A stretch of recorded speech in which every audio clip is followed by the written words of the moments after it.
Hi, my name is Brian Clancy. I'm currently a student at Leeds University studying Business and Management. This is my interpretation of marketing myths and a review of my first three lectures. First of all, I'm going to start off talking about what marketing is, who uses it and why. I will also talk about marketing myths and their links to reality, market orientations and their benefits, and my experience of what I have learned so far.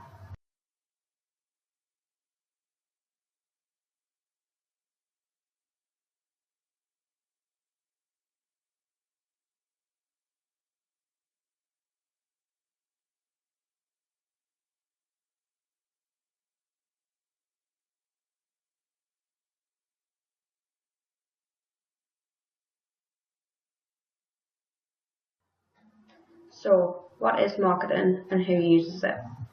Marketing is simply putting the customer first. The customer is at the heart of all the decisions made by a business. Marketing is about meeting the needs of a customer and ensuring they have the correct product or service at the right time. The Chartered Institution of Marketing said in 2014 that marketing is the management process of anticipating, identifying, and satisfying customer requirements profitably. So, small and large organizations use marketing, sole traders use marketing, non-for-profit organizations use marketing, and the reason is to grow, to thrive, and also to gain market share. The marketing mix is a business tool used in marketing. It is sometimes vital when determining a product or brand's offer.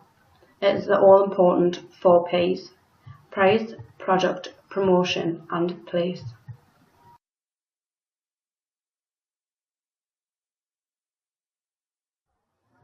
For price, you need to take into consideration how are you going to price the product.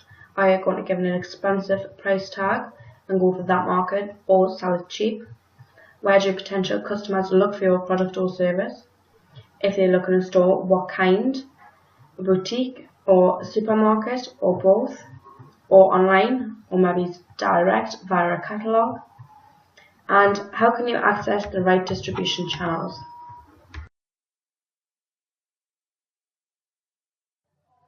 For product, you need to take into consideration what does the customer want from the product or service? What needs does it satisfy?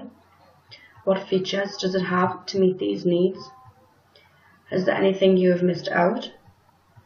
Are you including costly features that the customer won't actually see? How and where will the customer use it? What size or colour and so on should it be?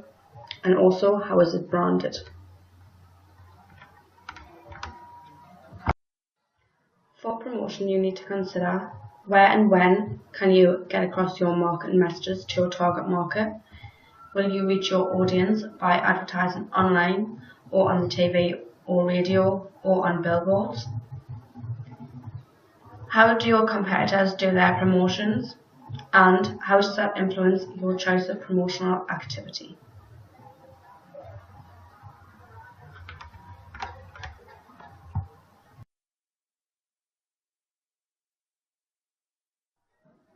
For place, you need to consider where do buyers look for your product or service.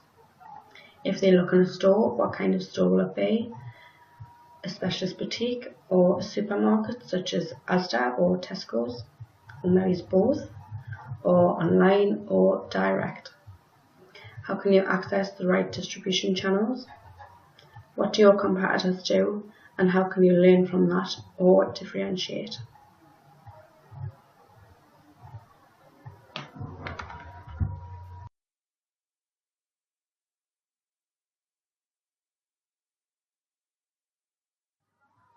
The first marketing myth is a satisfied customer is a loyal customer. Now, of course, businesses want satisfaction and loyalty. However, they will necessarily not get this. If a customer is a first-time buyer, for example, they are going to buy a car, and they purchase it and are satisfied with the car, this does not mean they are loyal. As soon as a better deal comes along, they will change to a different company. Another example of this is mobile phone carriers such as AA. They may have many satisfied customers, however, they are not loyal because as soon as a better deal comes along, they will leave.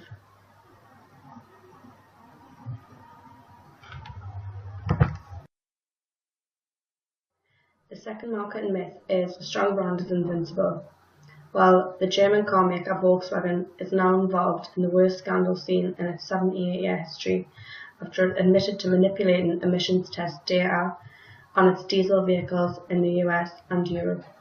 Volkswagen have been under huge pressure to sell diesel cars in the US. The Environmental Protection Agency's findings cover 482,000 cars in the US only. Some of these include the VW manufactured Audi A3 and VW models Jetta, Beetle, Golf and Passat. But VW have actually admitted that about 11 million cars worldwide, including 8 million in Europe, are fitted with the so-called defeat device. This shows something like this can ruin a brand's name in just a couple of moments.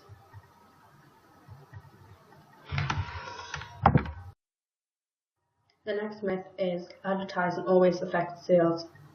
John Lewis's advert, Monty the Penguin, came on screen since 2014. This is their Christmas advert that had proven to increase sales. John Lewis actually reported a fantastic start to Christmas trading, with sales on the weekend on Saturday 8th of November rising to 96 million, which is a 5% increase on last year. Also, online sales jumped by 17%. However, this is not the same for all retailers. Marks & Spencer said general clothing sales fell 0.4% in the 3 months to June, although it is much better than last year's when it was recorded at 1.5% decline. Marks & Spencer's actually hired glamorous models such as Rosie Huntington-Whiteley to feature in their adverts to try and boost sales.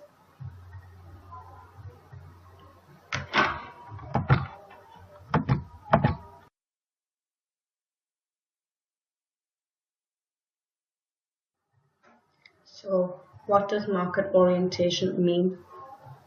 It simply means you are extremely focused on what a customer wants.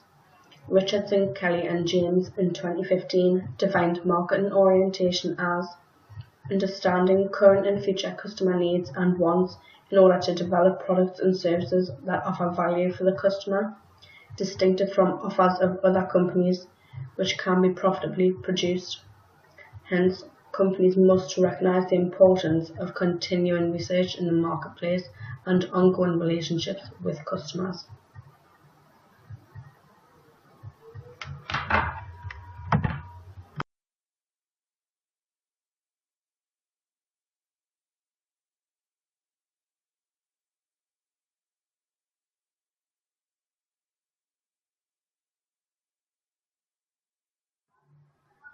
Being market-oriented can attract new customers.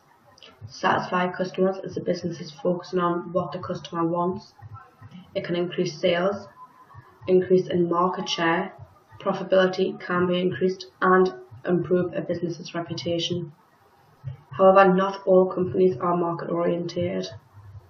An example of product-oriented company is Primark. They have high volumes, they stock their shelves high and sell their products cheap. Now on to production orientation.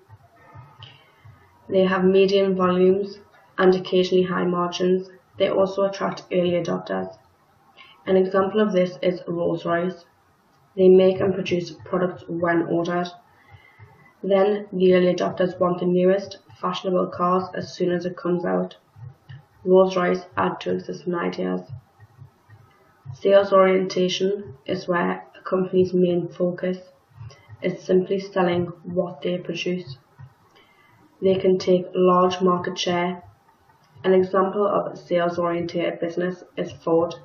They rely heavily on sales-oriented approaches to sell their vehicles.